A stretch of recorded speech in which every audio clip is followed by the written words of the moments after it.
Alrighty, so I'm hitting pause, and this is going to be my last video for a while. And it took me a while to even weigh the pros and cons to this. Eventually, after listening to a couple of Hormozy videos, it all just kind of made sense. So I'm gonna catch you up on the trading stuff from the last video to now. It's June, by the way, first week of June. And but first, let me just kick it off with what I learned from listening to the Alex Hormozy stuff, and why I'm putting the videos on pause. Why, however, I'm still committed to trading, and pretty much like what needs to happen in order for my YouTube stuff to really pop. So cool. Let's start with Hormozy. So Hormozy stuff, there's a lot out there, but particularly I'm going to talk about why he talks about focus and the importance of focused work. And he used two different examples. So the first one is, imagine that there's a wall, a brick wall, and on the other side of the wall is all the dreams, all the things that you want, the reason why you started as an entrepreneur. And then imagine on that wall there are four ladders, and each one of those four ladders has one rung on them. It's the very first rung on the ladder. So, in other words, it doesn't matter which ladder you walk on, you can't overcome the wall because each ladder only has that first rung. If you remove the three ladders and just have one ladder and take from those three ladders, in other words, take the energy from those other three ladders and glue on the rungs, then you have enough of the ladder to overcome the wall to get to what you want. So that's one thing that made a lot of sense for me in terms of focus.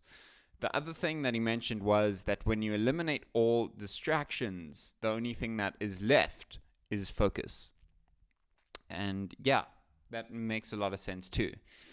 My goal for this year was I wanted to be a full-time trader, full-time day trader. However, the metrics in terms of my account growth, both on demo and on live, it's not there. Therefore, I need to bunker down and make sure it happens. So it took me a while for me to just, mull this idea over, because yes, it's awesome that there's a small little social media growth, and I love doing this and I love creating that content. But at the same time, I'd rather, I'd, at the same time, it's not there. It's not the, if I want to be doing YouTube stuff, I want to be putting all my focus into it.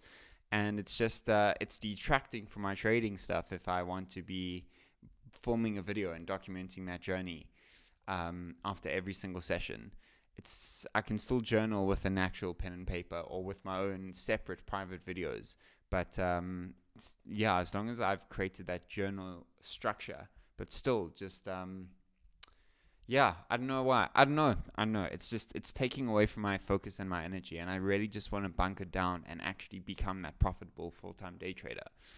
So, and then the final thing that just kind of anchored it home was, like I said, it's the first week of June, and I recently turned 34.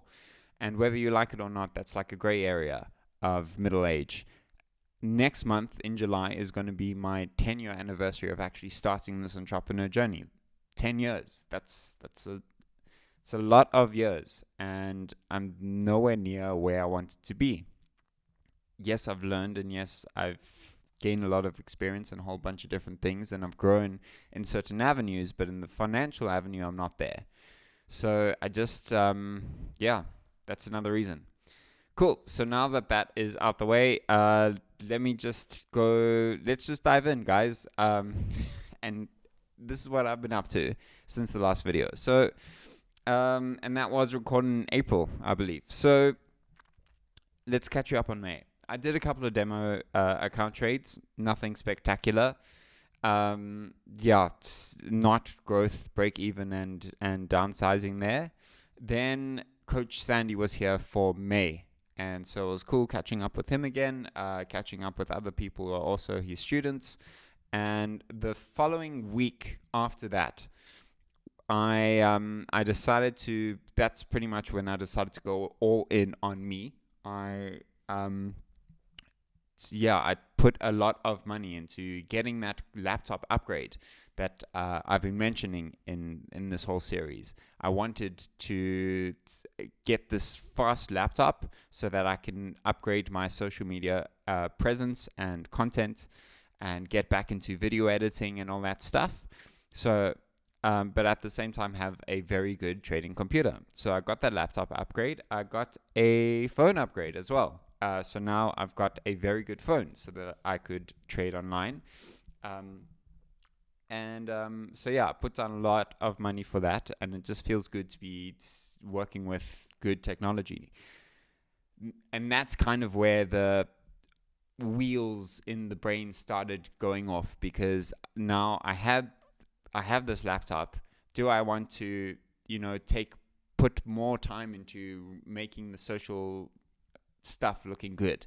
Do I want to put more time into making the trading YouTuber social stuff happen?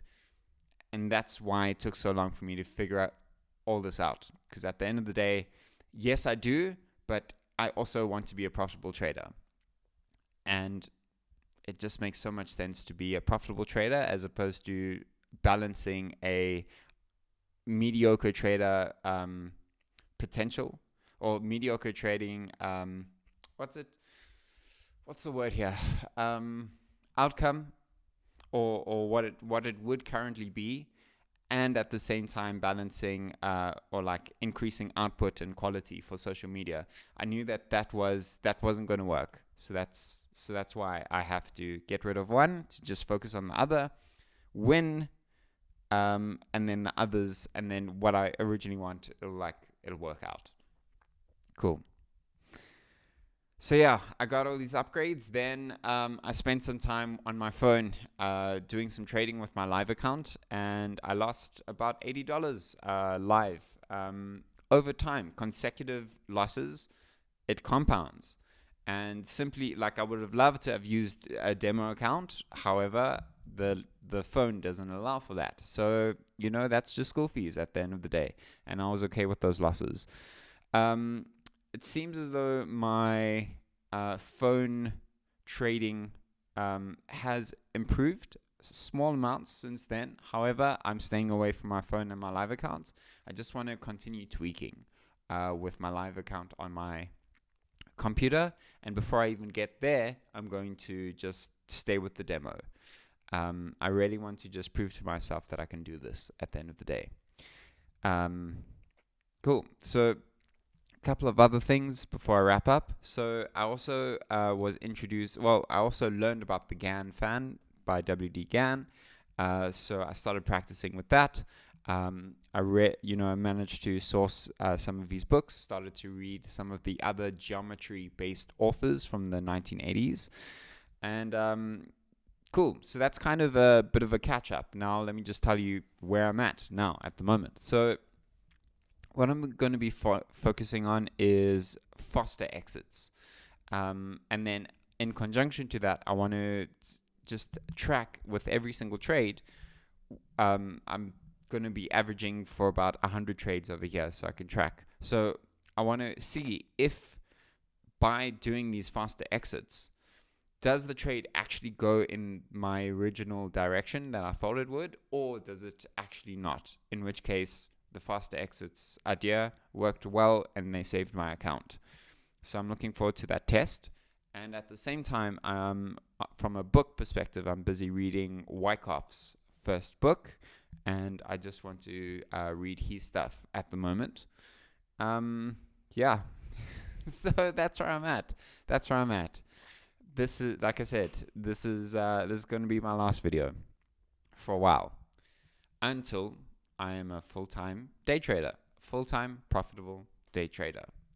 Because then everything else, it's a lot easier to build a second income stream or a second followership or just like a second momentum building thing, which will be obviously everything social media, just at the quality level that I've always wanted it to be, because I can now afford it. But first things first, let's win. I deserve to win. After doing this for almost 10 years, I deserve to win in the financial game. So I'm going all in. I'm going all in on me.